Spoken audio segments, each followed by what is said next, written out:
Sa patuloy na kampanya ng pamahalaan kontra insurhensya, voluntaryong sumuko ang 10 miyembro ng violent extremist group sa pamahalaan sa Maguindanao del Norte at matataas na kalibre ng mga baril isinukur din.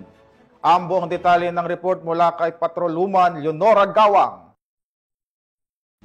Balikloob sa pamahalaan ang 10 miyembro ng violent extremist group, bit-bit ang kanilang matataas na kalibre ng armas sa Maguindanao del Norte nito lamang ikaunang araw ng Desyembre taong kasalukuyan, na isa katuparan ng pagsuko ng mga former violent extremist group dahil sa inisyatiba at pagsusumikap ng PNP at 6 Mechanized Battalion.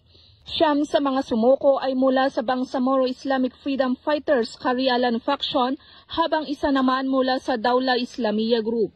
Kasabay ng kanilang pagbalik-loob ang pagsuko ng 15 loose firearms sa ilalim ng Small Arms and Light Weapons Management Program.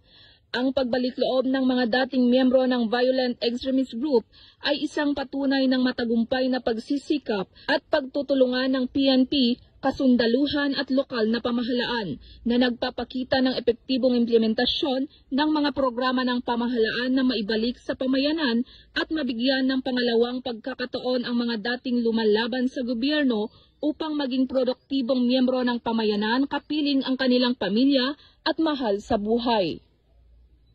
Mula rito sa rehiyon ng Bangsamoro, ako ang inyong Police News Network Correspondent, Patrolwoman Leonora Gawang, alagad ng batas, tagataguyod ng balitang pulis.